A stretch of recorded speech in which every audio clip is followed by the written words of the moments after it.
I was listening to an interview of Naval Ravikant. If you don't know who Naval Ravikant is, he is a highly respected entrepreneur, investor, and thought leader based in the US. Naval believes that humans can achieve utopia in only a few years if all the 8 billion people on Earth study hard sciences, mathematics, and become doctors, engineers, mathematicians, scientists, researchers, and entrepreneurs. In a few years, we may have AI-powered robots doing all the tasks for us and manufacturing everything that we need. And we humans can focus on more creative tasks and building a new world. Now, is that possible? And is that possible while we know that teaching STEM to billions of people is not that achievable if the STEM education is boring, difficult, and sometimes inaccessible? Is turning STEM into entertainment and gaming a solution? And that's what we need to figure out today. That's the reason EthAum and its portfolio startup, Formula Square, are hosting a thought leadership panel on innovations in edutainment in STEM. With an amazing subject matter experts and panel, we have a very diverse panel from different parts of the world, and they come from different background, different experiences, and they are going to share their insights on the innovations that are driving the education and edutainment industry in the STEM. This is Pankaj Gupta from EthAum Venture Partners. We are a deep tech revenue scaler and fund based in Singapore with approximately 100 startups in the portfolio.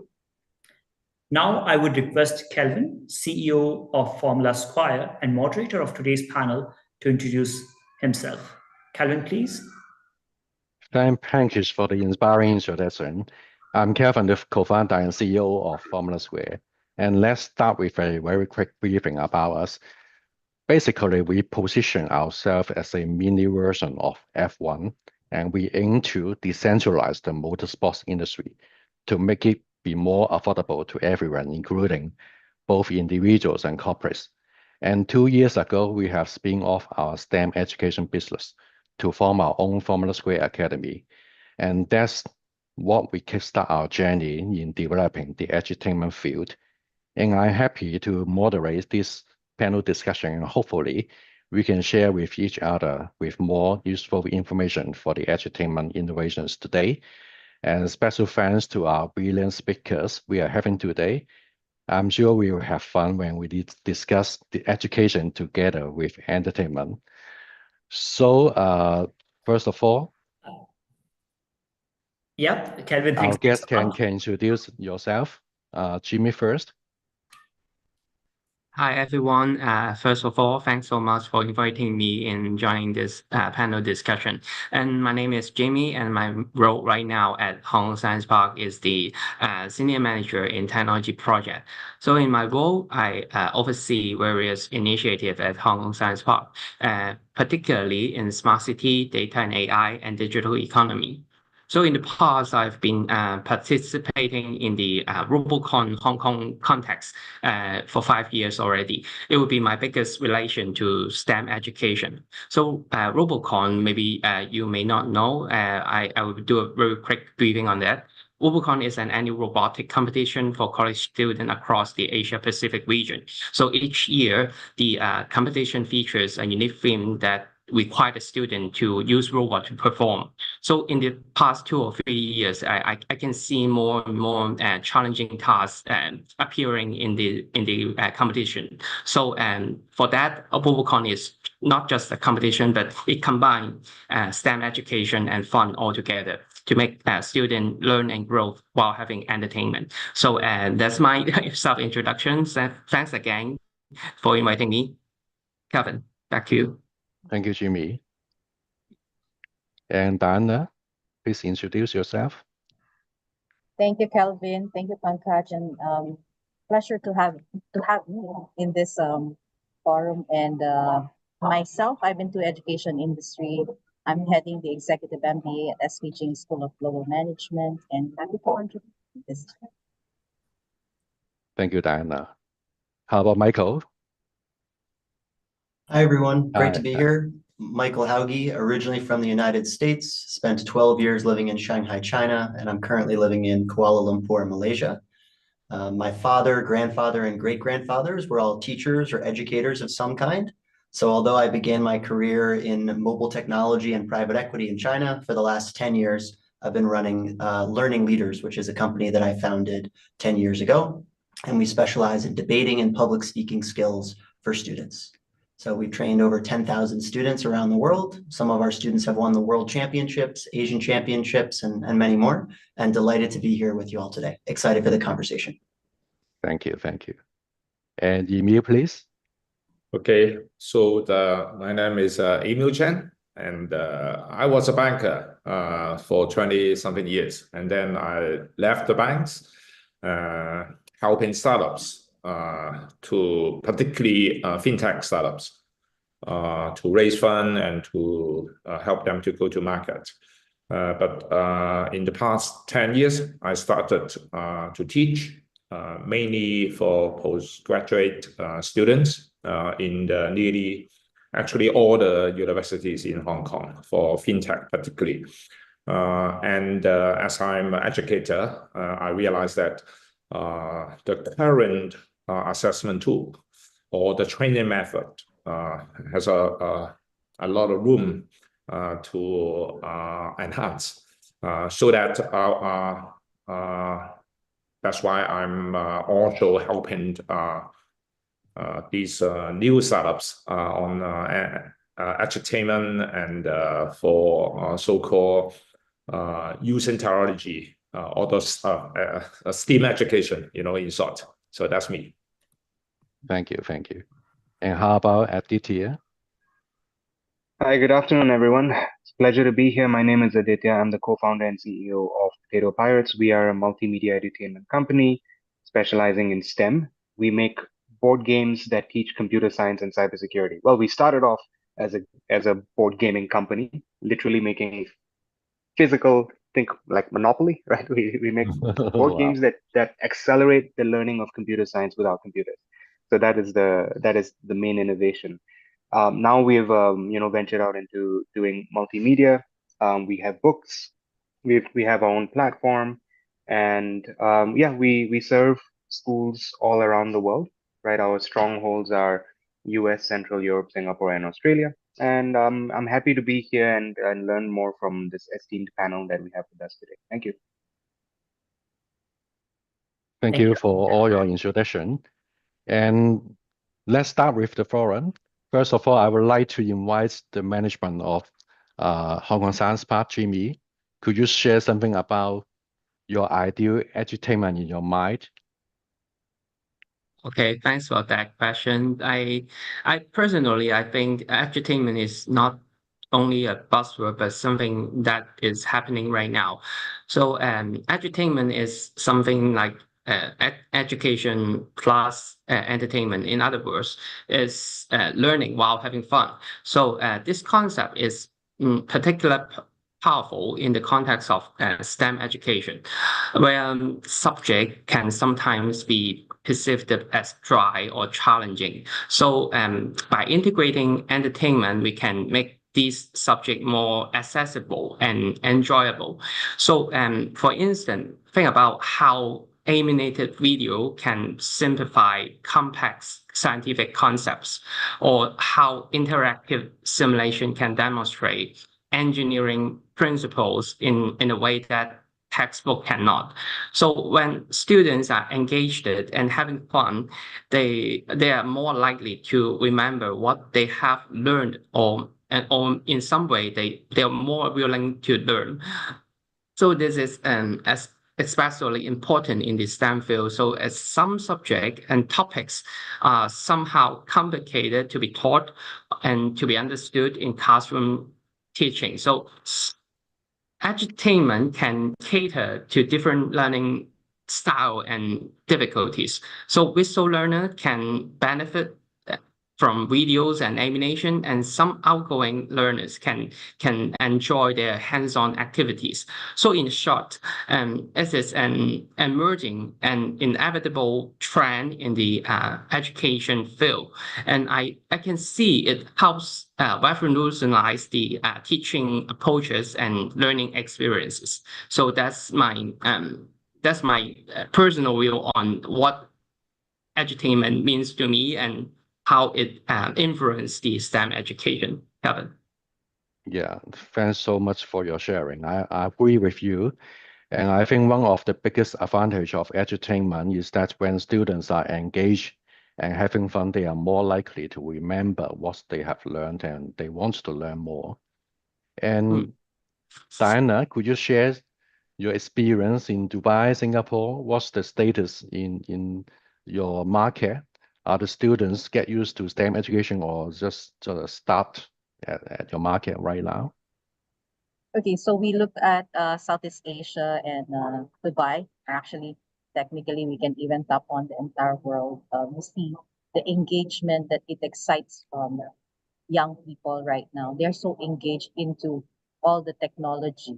So when you have edutainment, that means you can garner more of their engagement. You put love into learning. And if there's love, right, the core memory there, they learn faster.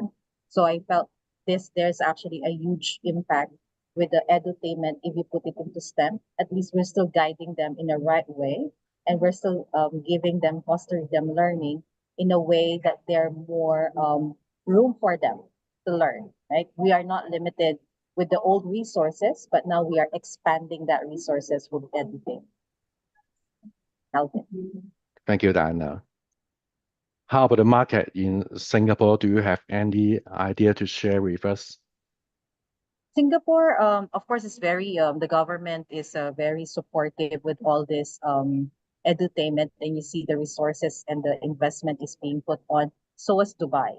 Okay, I'm physically based in Singapore, Kelvin, so I can speak more about the development of Singapore. So the market, the varying level of support coming from the government and the implementation from the school itself, you will see that. You will see robotics, you will see the VR being implemented. It excites the students, and at the same time, those are available for them. But if you speak on the other side of Southeast Asia, like where I'm from, okay, I'm originally from Philippines, so you will see that there's a limited resources and there's a limited of talent as well in terms of STEM, but the government, I think, and I believe, and I can see the effort as well. They're embarking into that. So my main core is, of course, I'm based in Singapore. I can see that. I can see the learning of the students. I'm from the Philippines, and I can speak a bit of Dubai as well. I see. But could you see any difference between Singapore and Dubai in the development of STEM education? There is not much of, I don't see a big gap in terms of development, Kelvin, because both government, as you see, they're very, very supportive of the EduTainment, and we see the works. There will be a growth of this industry in the coming 2030, if I'm not wrong. You will see that they're being started at the early age all the way to their secondaries, the same movement that I see. I see. How about Aditya? Do you have any more to share about us in the Singapore market? I know that you are doing very well in your digital platform. Could you share something with us? Yes, sure. So we started off as a training company for the Singapore government, right? So we started off as a STEM training company that, we used to go into schools to run these programs. And I had no intention of making games for a living, but it just turns out that no self-respecting child is going to associate games with education, right? So in any child's mind, these are two mutually exclusive things which have no overlap, right? So no game can be fun and educational at the same time, because games are supposed to be fun and education is not, right? So unfortunately, that's how kids look at it, right? And in my experience, at least in our field of game-based learning or toy-based pedagogy for computer science or STEM in general, You see, games have always been made in a way that puts the learning first, whereas our approach to product development has always been put the fun first, right? So we cannot, and unfortunately for us, fun is a very tough thing to quantify, right? The learning objectives you can quantify, fun is very tough to quantify. And that's the tough bit, like striking that balance of having a product or an experience for a learner or a child that is both fun and engaging. And in our case, we try to also make it age agnostic, something that you could, have fun with over a couple of drinks with friends while, even playing it with your children, right? So having that balance is pretty tough. And I think that's where the secret sauce of edutainment lies, right? Where if you can have a really good balance between education and fun, and show it to parents or teachers and get the buy-in that, yeah, this is not just, fun, but it's also educational, as has learning outcomes. So once you can strike those, different facets of it, I think that's where the secret sauce of it lies. So that's my has been my experience in this. In Singapore, like what Diana mentioned, is we have good support from, I guess, the government, but you see, at the same time, it's so this is quoting some teachers. So they said, look, this is all fun and great, but I get paid to teach mathematics, or I get paid to teach computational thinking. So there's still, the meat and potatoes has to be delivered. So that's like I said, striking that balance is always tough. I see. That's not easy to strike the balance. As you Yeah. mentioned, it's not easy to quantify the It's never fun. easy. It's never But easy. you are doing Yeah. very well.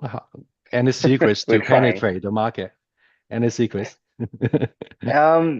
Any secrets? Yes. Okay. So I guess the first thing is know your ideal customer profile, right? Hmm. Because if you are going after the B2C market, it's a very different one from the B2B. If you're going after schools, they will want things that solve their everyday problems, such as, but not limited to, subject syllabus aligned curriculum, right? So can I provide curriculum together with the edutainment? Then that becomes a lot better versus then the common consumer who's only going to be looking for a host of different things, like does this game have replayability value? Can I keep playing it with my children and keep them entertained? Is there scaffolding involved? Can they learn? Can they unlock new things into it? Those kind of things are important to different facets of your ICPs, because most companies will have both these demographics that they're targeting, but I guess you have to, at a starting point, you have to choose one and just go after that. I see. I see. And how about Michael? I know you are doing very well in China. Any big difference between China market or Singapore or Dubai? In regards to the market in particular, one of the obvious elephants in the room is that everything in China is heavily regulated by the government. And so the amount of edutainment, the amount of effort that's put into media and game creation goes more into becoming approved rather than the actual creative process of the creation of the activity. What I would like to do is to kind of separate edutainment into two brackets or two buckets that I've heard about so far. It sounds as though we're talking both about media as well as gaming. And I think in terms of media, that's more to me passive edutainment, and then gaming is more active. I think for the educators in the room, we all probably can agree that learning is meant to be difficult. Learning is meant to be hard, because if it's not hard and difficult, it doesn't lead to long-lasting behavioral change. So what I've seen in China, what I've seen in Malaysia, what I've seen back in my home country in the US is that I think edutainment is really effective at the top of the funnel to gain interest. And someone earlier used the word accessibility, which I think is really the perfect word to describe edutainment. It gets people excited about learning. It gets people really fascinated by something that they might not have seen before. In terms of going down further the funnel of learning to long-lasting behavioral change, writing PhD theses and moments like this, I'm a bit skeptical of edutainment, to be honest. But I think right now we're in a brave new world with the advent of artificial intelligence. And so it remains to be seen what we can do. But generally, in terms of China, Malaysia, even Singapore, I would say that the localization of the content has to do a lot with what was mentioned about the aligning with curriculum. In China in particular, more of that emphasis is spent on actually getting the content approved rather than creating it, or at least that's been my experience. So the regulation is more intense in China, right? You have to get much more license than other countries. Is this the situation right now?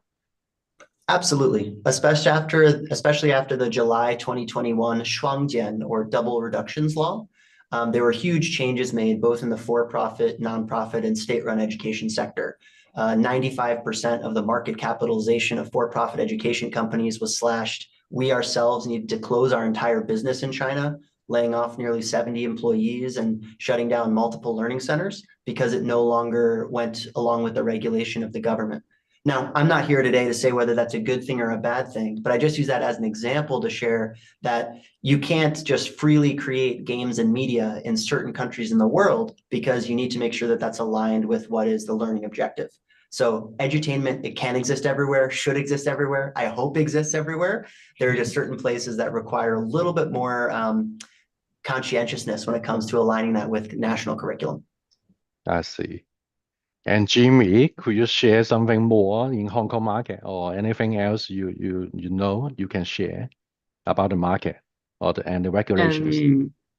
I think I can share example myself because I have a 10-year-old daughter and an 8-year-old son. So basically I'm a parent. So they are learning coding and Lego robotics in primary school. So I can see that they're very engaged in this activity, as they can create something on their own, validating their ideas and present them to others like me with confidence. So I think these games are already penetrating into the class in school. So I believe this approach can be applied to most of the training or learning activities. So these the very examples that I can see in Hong Kong. And also I would say, for instance, some games are very popular in Hong Kong, like Minecraft as an example. They allow students to learn coding and engineering principles in a fun and interactive way. So I would say in Hong Kong, the market is much more flexible and open to developers or entrepreneurs to build their own solution or products to sell to schools. So I think the Hong Kong market is a bit more flexible to the others. I see. What do you think, Emil? Well, for this area, I have a lot to say because I'm not teaching younger generation. I mean teenagers, but most of our students are adults. And in such a case, even though they perform very well when they were young and they got higher marks, but the world keeps changing. So I put one good example is, the company, a British company called EthAum.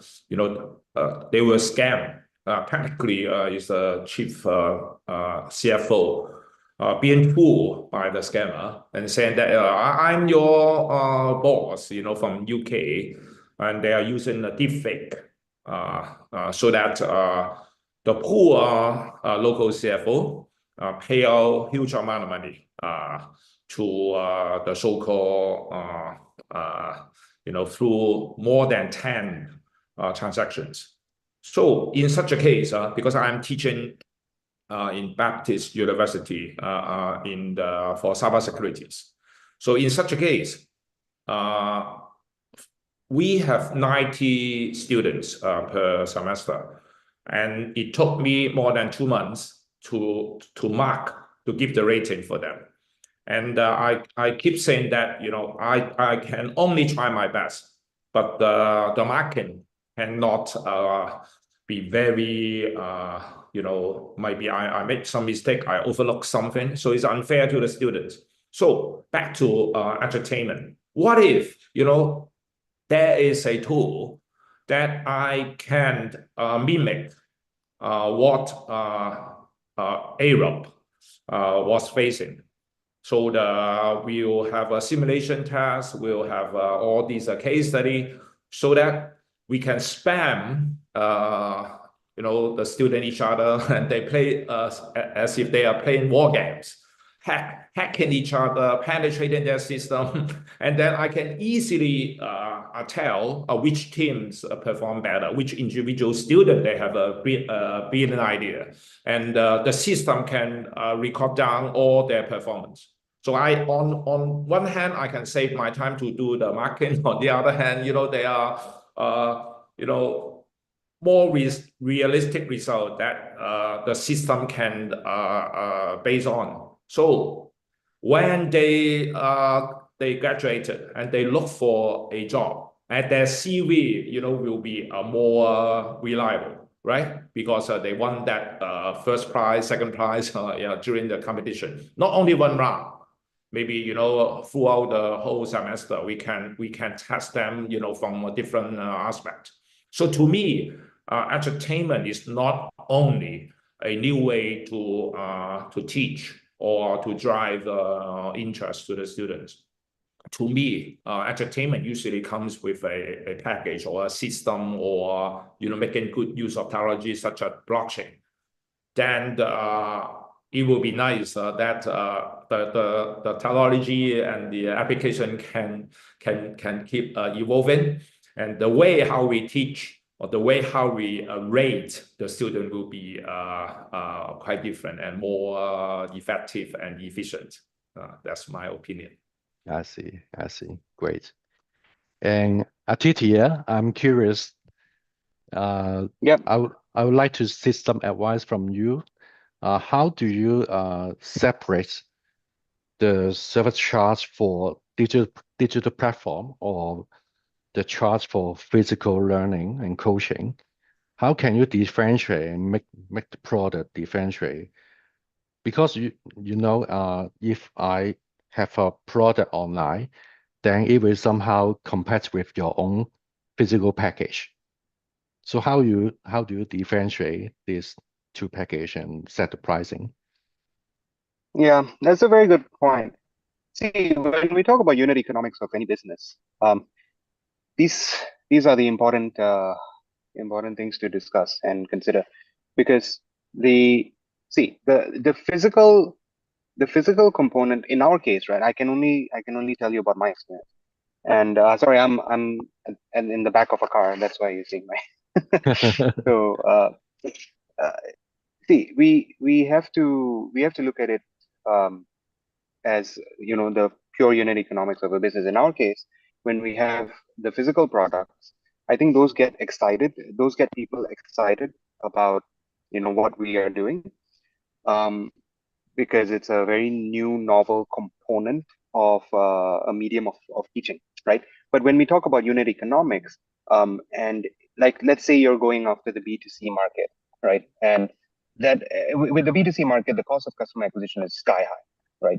And if you don't have a high lifetime value of customers, then you're kind of doomed, because the unit economics doesn't make sense, because it costs a lot less to retain a customer than to get a new one. So, which is why that online component, and this is typically what companies do, right? Because when they have a physical hardware component, they will double it up with an online component, because that online component has recurrence, right? So it's subscription based, it has recurrence of revenue, and it builds onto the lifetime value of the customer. So that really drives better unit economics of a business. But the flip side, if let's say we don't go down that route, then the only other option you have, which a lot of game studios I can only talk about more game studios rather than edutainment or education companies. What game studios end up doing is that they have to have a release every year, because that's how you drive more revenue, and it's actually very brutal and it's very cutthroat, right? A lot of game studios, and I've read very deep into this, because I think building a AAA game is the most difficult thing you can ever endeavor in your life. So and it's very brutal, because the way game studios work is, if they don't hit a certain target, say like a rating of 90 on IGN or something, they don't get renewed for the next game.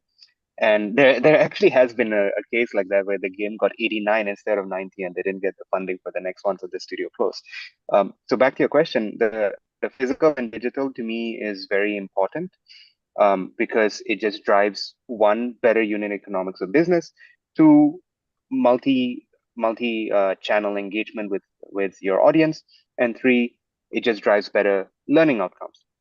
Because what we do is we focus with the games to introduce. It's an introductory thing, but how do you take that forward? How do you take that to the next step? That's usually done through an online platform. So I see the synergy between those two platforms like that. Yes, thanks for your sharing. And I believe you have to at least quantify the learning outcomes as the first priority. Exactly, right? And the Yeah. quantification is actually quite useful to do through a medium of an online platform, right? Because that's where you have all your data in one place, and you can track the progress of every student, track outcomes, and it's just much easier to have student tracking and reporting for teachers and for all stakeholders involved, right? So that's a good balance between the online component providing more of the education and the offline providing more of the entertainment. I see. Thank you. Thank you. And Michael, could you share something related to digital and physical? Sure. Yeah, happy to share a quick insight there, and just to jump off of what Aditya said. I think the online offline coordination in the world of education is incredibly challenging. And that doesn't mean it's impossible, but we've looked at some of the world's biggest education companies like Byju's trying to make that happen, high pressured sales tactics and internal turmoil aside, right? They famously had an offline online model where no one really knew which was the customer acquisition and where was the profit center, right? I mean, some people say we're going to acquire customers offline by having our learning centers close to your neighborhood, and then we're going to up margin or upsell or upserve online. Other people, claim it the opposite. And I think both methods can work, and also both methods can fail. And my experience so far, my brief experience here has been the coordination is just really, really hard, because typically the DNA of the company tends toward one more than the other. If it's an offline learning experience, it's almost like, how can we become close to Disney, right? How can we give an extraordinary customer user experience with our warmth and our customer service and our learning centers being beautifully decorated and brightly illuminated? And then in an online business, it's much more, okay, how can we create scale and automate personalization? And I think those two things are by definition in conflict. That doesn't mean that tension can't be navigated. But in the end, I think it's really, really challenging. One final piece of data I might leave us with, just in terms of unit economics and contribution margins, to the point that Aditya was speaking about before, is that when it comes to user retention in education apps, education ranks dead last of every single industry in apps in terms of day 30 user retention.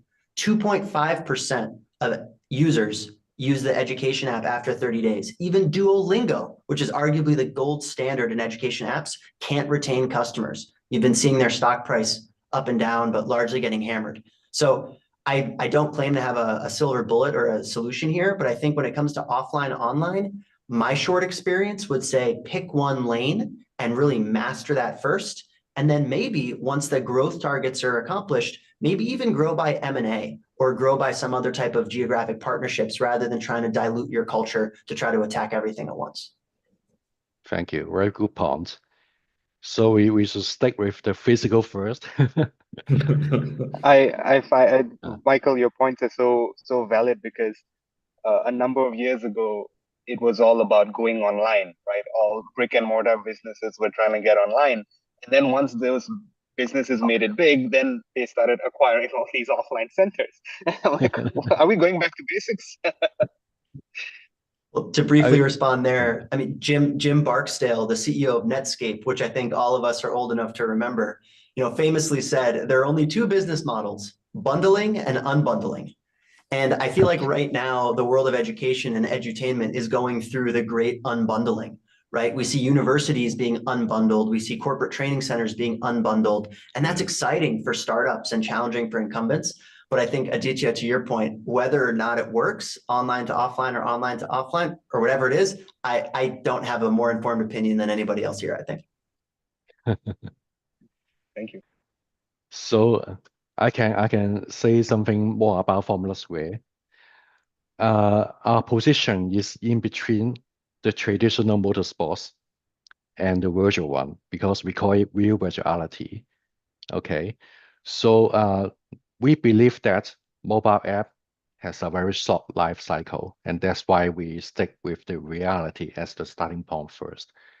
That's why we want to engage the students or customers or adults with the physical place and build a brand and do more engagement.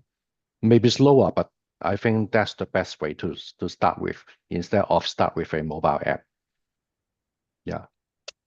And Emil, could you share something interesting about go-to-market? Any secrets and any Go to tricks in your market. mind? So it depends on what kind of market. So if the market is like in those days, or I try to make my children,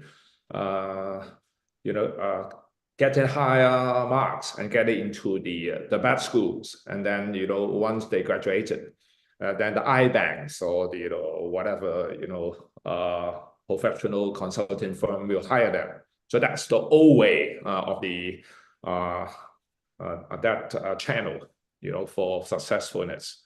But now it's quite different. As you know that those programmers or those particularly athletics, they can earn much more money, okay, than the ordinary people or through the ordinary way to climb the corporate ladder, like what we did in the past. So in this case, I do believe that for those entertainment companies, they have to look for those area that the market is looking for some evidence from the students that they can really perform once they are hired. So in such a case, if I'm hiring like a Formula Square, a professional Formula 1 or Formula 3 driver. So in the past, I have to train them physically. But now you have such a good system. Or back to my example in the past, I want to hire a cybersecurity professional. So the track record that being recorded down in the in the education system, I can make pretty good judgment. So in such a case, for the go-to-market strategy, I suggested that those service provider or startups, they would love to look for some areas that the gamers or the educating bodies can showcase their successfulness, so that the market will immediately embrace them.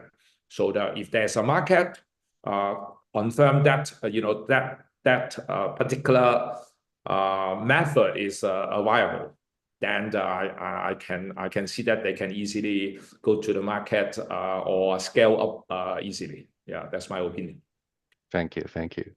How about Diana, from your angle, from your educator's perspective, what do you think about the endorsement? Because the scoring and the school's endorsement is the most important thing for the parents and students. I will take it in a parent's perspective more likely. Okay, so I think because I have two kids and they are into, as you know, everybody else are into gadget as well. Parents' perspective, I think it's more beneficial if we incorporate that use of that particular gadget into their learning. I know learning cannot be fun, but it can be fun. Right? So it's a matter of getting parents, getting all the stakeholders involved, right? Let them learn first. You actually give them an information about it and what's the benefit of it. And then from there, they'll be able to understand what could be the advantage of edutainment, because this is the future. Even though we are going back in terms of the other business model that we mentioned earlier, but this is where we are heading. We cannot avoid this, right? They are there. You have a phone. What can you do with phone? Can you do mobile learning? And we have done that during COVID. Everybody learned online.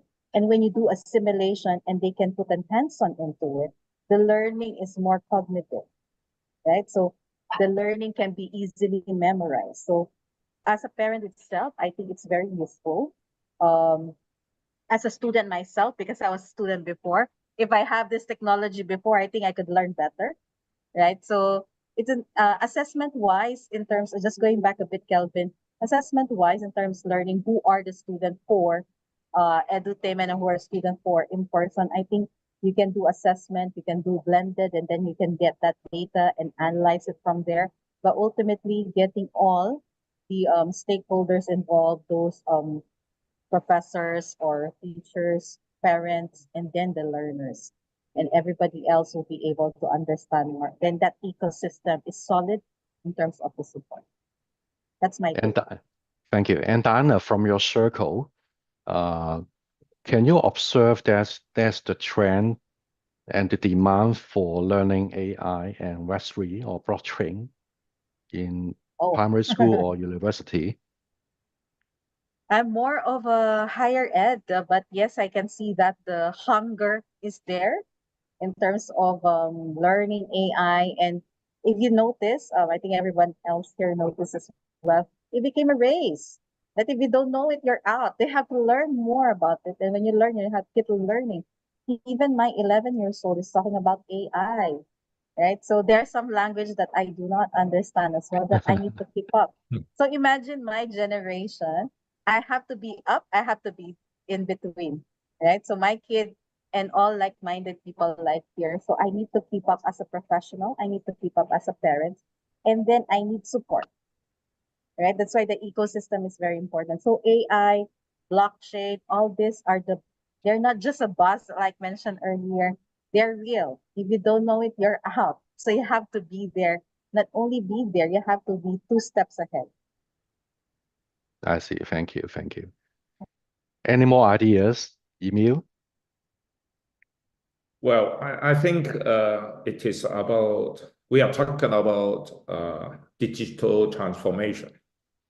Okay, so without, in the past, we can use the card game, we can use the old style of entertainment to embrace students' focus, or so that they can learn with fun.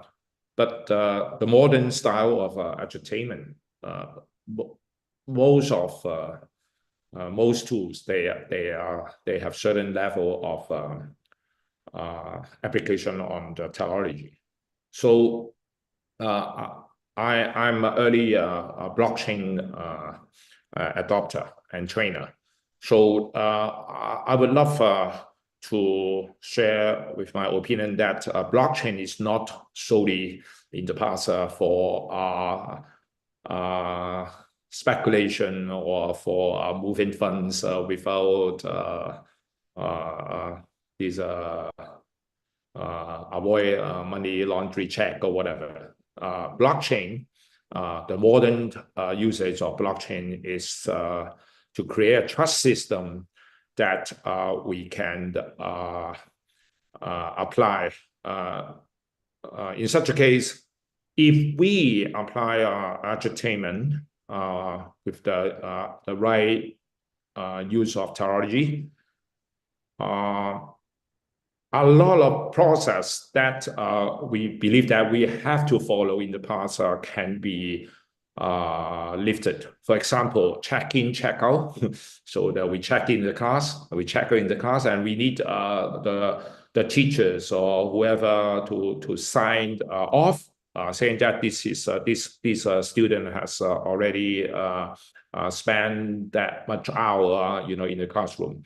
For entertainment, since we are using technology, and if we can apply blockchain properly, the trust is there, the consensus is there. So by applying technology, we can reflect the truth of not only performance that we share in the past, but whether the student, whether he's sitting in the classroom, how the performance during the classroom, or whether this particular student is suitable for that particular task, or can be reflected with ease. So my opinion is that when we think about edutainment, think a little bit deeper on how we assess the student, how we record down the performance, or and using a new or creative way to rate or to gauge the successfulness, of for Joker, the product that we manufacture from this the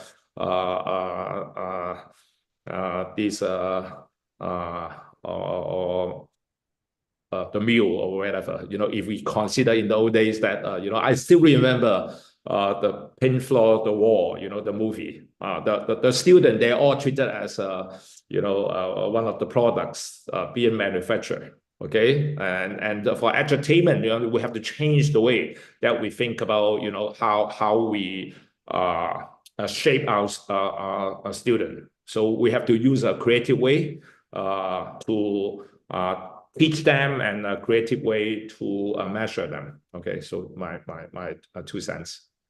Thank you.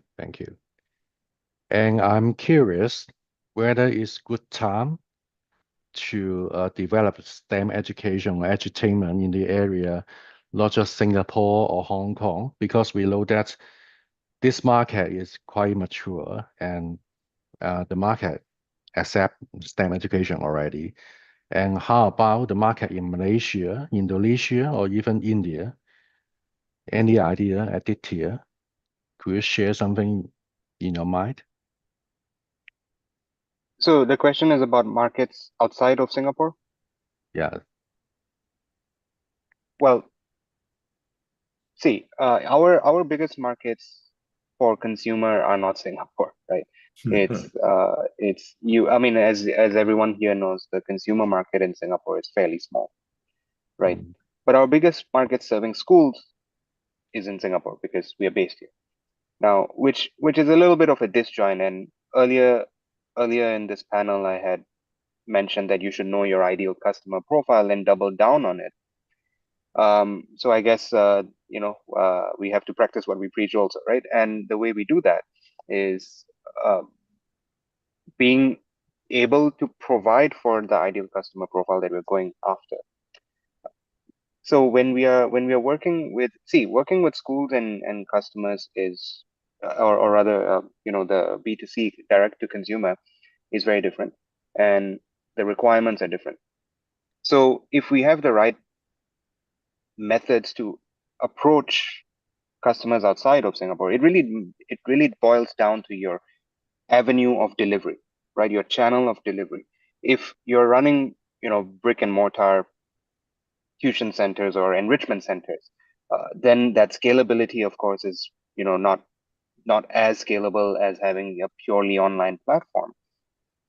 And I guess the inverse is true as well, right? But the point I'm trying to make is that for us, being a physical product, what we had to do? We had to actually build a distribution channel. We had to set up fulfillment centers in the US, in Central Europe, and now we're setting up one in Australia. Really, because if you are going after like the e-commerce or direct consumer market, then you need to be able to service them. They expect quick deliveries. They don't expect to pay through their nose for such products. So you have to do the legwork to set up, the entire infrastructure, which is very painful, if you ask me, right? And versus purely online delivery, super easy to execute, right? And no questions asked at all. So the challenge with the pure online delivery is, of course, customer acquisition, right? So it's a very saturated market, right? So back to your question, how do we scale, or how do we address markets outside? There are some companies or some products that are inherently global from day one kind of thing, right? But even for those products, like, you have to choose your market, right? So we have to identify which ones they are. And for us, it's like the English-speaking markets, the markets where there's more affluence and more e-commerce purchasers, right? And then we go after those. But if you are trying to work with schools, then it's a very different thing, because then you require a lot more support with localization of curriculum, right? And the we sort of in the middle. We have a lot of curriculum and content, which by and large is not very syllabus aligned, right? But we do provide these as training resources that teachers buy from us and they run it on their own, right? And it still sort of works because, like I said, our main target is the consumer, and we haven't really ventured globally into the school's business or the school's market. So I guess the answer is not very precise, like probably not what you're looking for, but I guess there isn't one. That's why I don't really have one for you. So to me, it's really just about building the right model that serves the ideal customer that you're going after. Thank you. I appreciate your insights. And how about Michael? Do you have any experience you can share outside Singapore, outside China? Sure, just very briefly, and then I think we may be moving on here. Sorry about that. Just really quick, I think I just want to build off of what Aditya said, which is education is inherently one of the most decentralized industries in the world, and one of the most fragmented industries in the world. Maybe only food and beverage is more fragmented than education. And the reason why is largely because of cultural and linguistic differences, right? I mean, if you're going to try to run the same education product in Indonesia, even though you have how many hundreds of millions of people, you probably need to have some unique differences, even regionally within one country of Indonesia, let alone then have that same program or software or teaching methods in, Lao and Vietnamese and Malay, Bahasa Malay, and then, forget even, let's go to Bangladesh and Burma and Myanmar. So it's so decentralized and it's so fragmented. I think what's exciting is that creates a wealth of opportunity for small to medium-sized businesses in the education and edutainment space. And it makes it a little bit more difficult for there to be these, mega billion-dollar huge education behemoths that you're going to see on publicly listed exchanges. So on the one side, it's tough because the bigger the company, the more scalable it is. Ultimately, the lower the cost profile could be for the consumer. But I think on the other side, it's really exciting because you're going to see lots of homegrown businesses really grow to that exciting phase where there could be later on consolidation in the industry. Thank you, Michael. I think we are a little bit running out of time, really. Hankish. Sorry, I was just saying that we should bring in Diana because then she needs to leave for a flight. Would love to get her insights on this. Okay. So anything you can share more, Diana? Yeah, just to continue with Michael and Aditya. So Kelvin, if you're looking at early adoption in market, right? So developing country will be the most, it's a way to go, right? So you will have what we call first mover advantage, right? But of course, challenges will be there. But introducing it while nobody else is there, or if someone is there, but you're bringing more in terms of the EduTainment itself, then you get more support from the government, from the institution itself, when you have that early adoption in terms of developing market.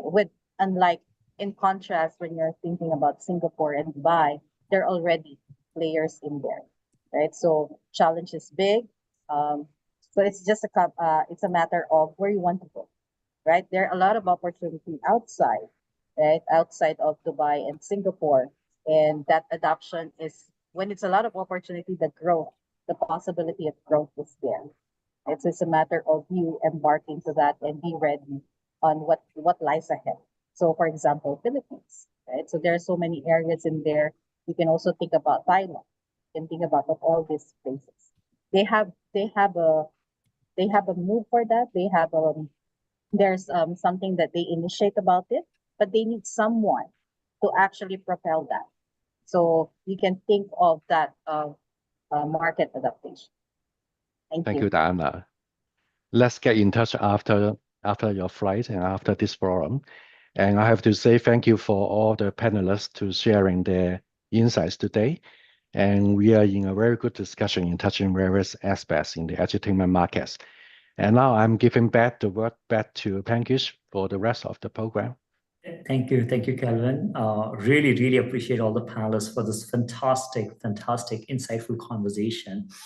And I think we could have went on with this for hours and hours, but obviously we have to transition to the next segment, which is even more exciting and interesting.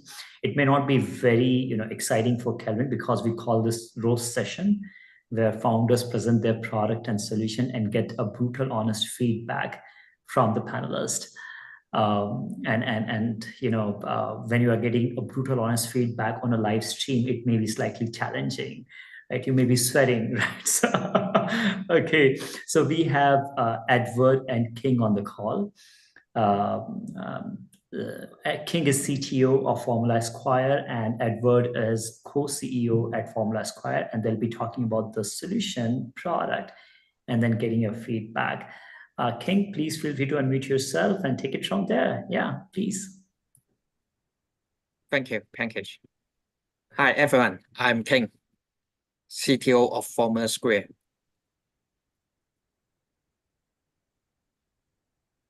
Go ahead. Okay. Our founding team is formed by experienced entrepreneurs with backgrounds in engineering and finance industry. We are experienced in running technology-related business for over 10 years. And why we have the idea of forming Formula Square? Because as all you know, traditional motorsports is awesome, but it has so many constraints. It's risky to drive.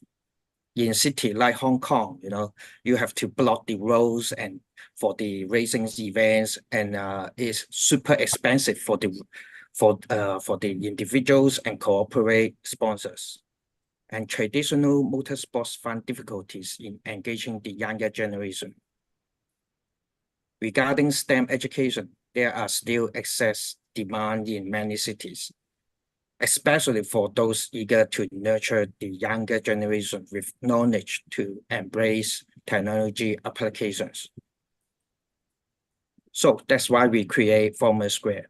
We aim to transform the traditional motorsports and build a new generation of educational racing ecosystem that can let the general public to join us. We will position ourselves as luxury but affordable.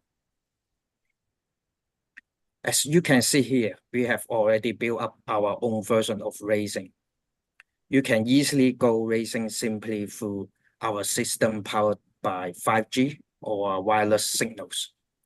You drive the car over the gaming chairs with gearbox, just like a real car, or even battle through your mobile phone at your fingertips. So we are actually doing something in between traditional motorsports and mobile games. And here's the video, you can have a look.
And we already deploy our competition, our STEM education to school. And here's a sample of the video of how we're doing the event for the primary school.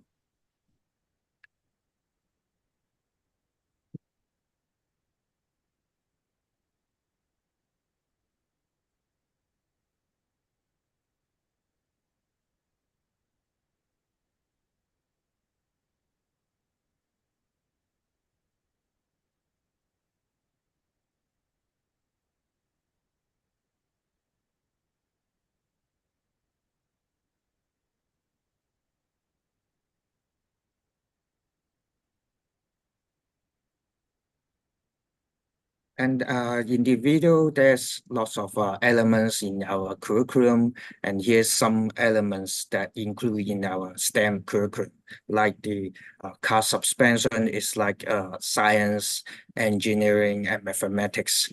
So here's some sample for you can have a look. And as you can see here, just to mention about the market cap of F1, it worth about 70 billion US dollar. And the STEM education and toys market exceeds like $400 billion. So there's really a big market for us.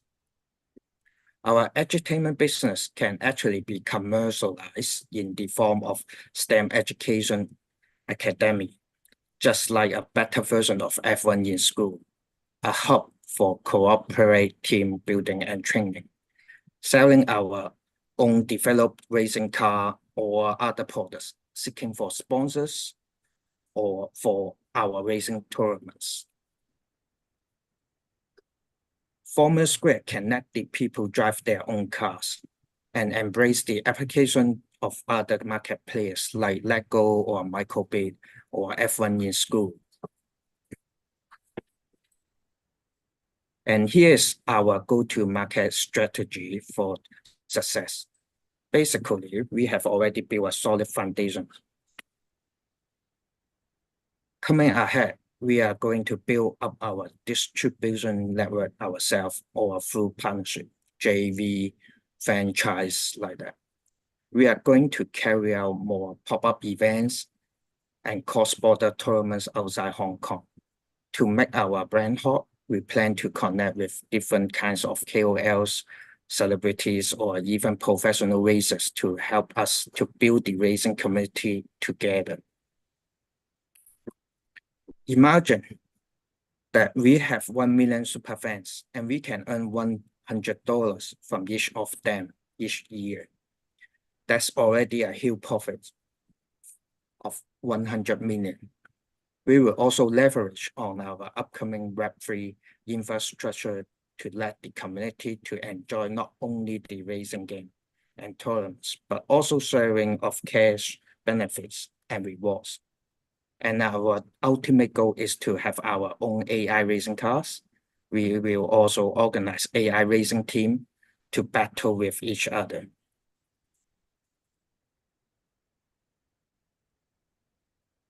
And here is some of our track records for both indoor and outdoor pop-up events like promotion for World Rally last year, 5G promotion for Singtel in Singapore and Smart Home in Hong Kong, some crossover events with Japanese animation like Cyber Formula and EVA Racing. For our edutainment business, we have carried out STEM Experience Day for school as well.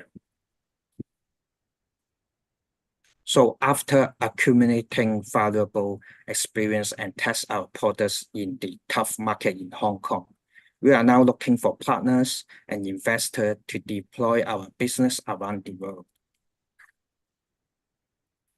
And that's all for our presentation today. And we welcome business partners to join our journey. Thank you so much. Thanks a lot, King. Obviously, we have the whole team to respond to the questions that our panelists may have. And I request panelists to ask some really difficult questions, not easy one. Don't be kind.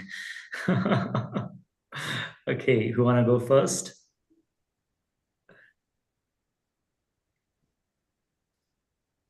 I'm happy to go first. Please, Michael here. Please. Yeah, King, awesome. Thanks so much for your presentation. Looks really exciting. I'm not particularly familiar with F1 and racing. So I'd love to know, do you see more of your revenue coming from sponsorships or from consumer purchases?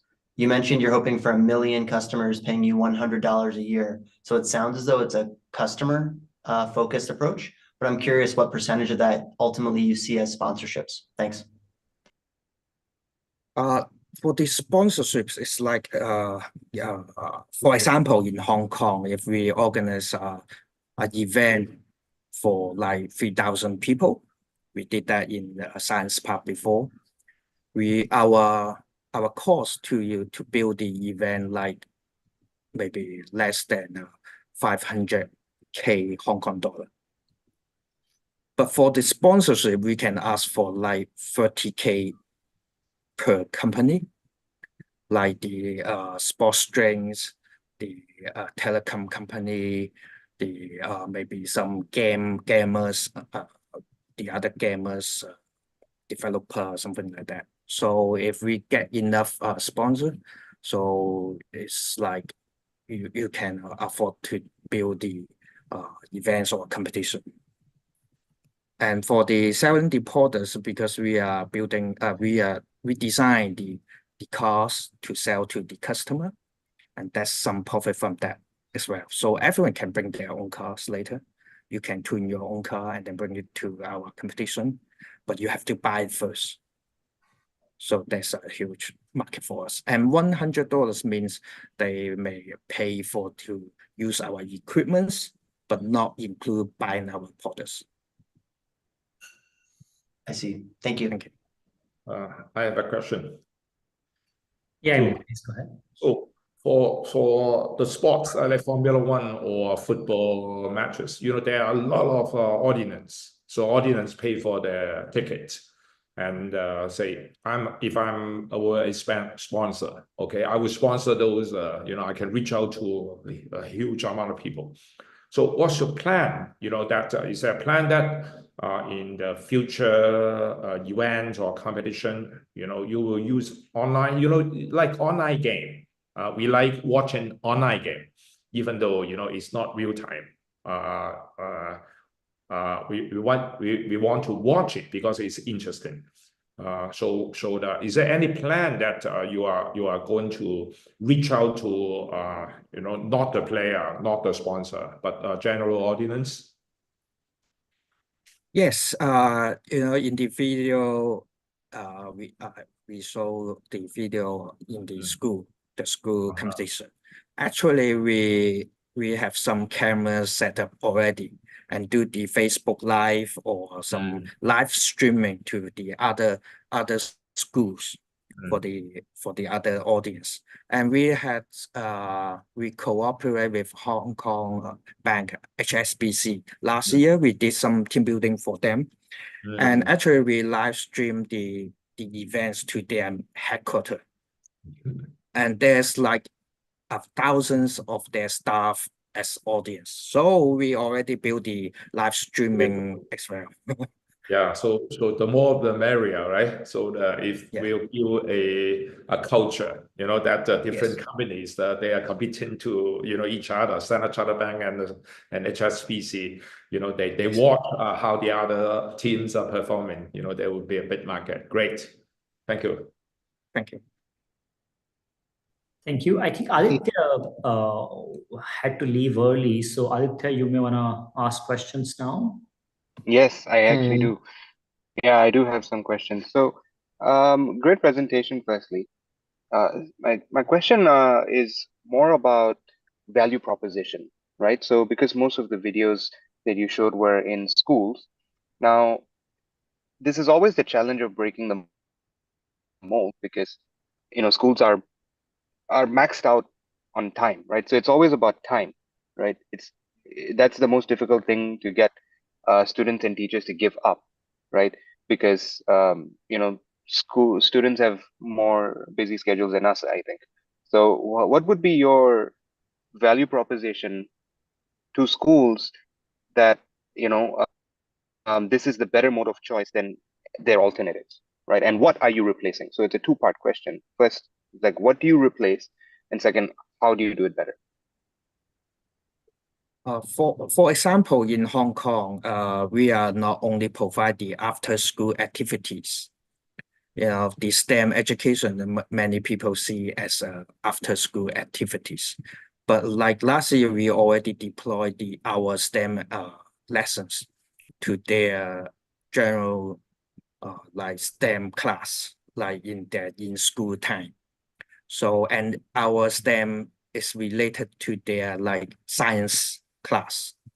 So some of the teachers use our rating system to teach as a tool to teach them like physics, like the friction, because the tires, there's friction, right?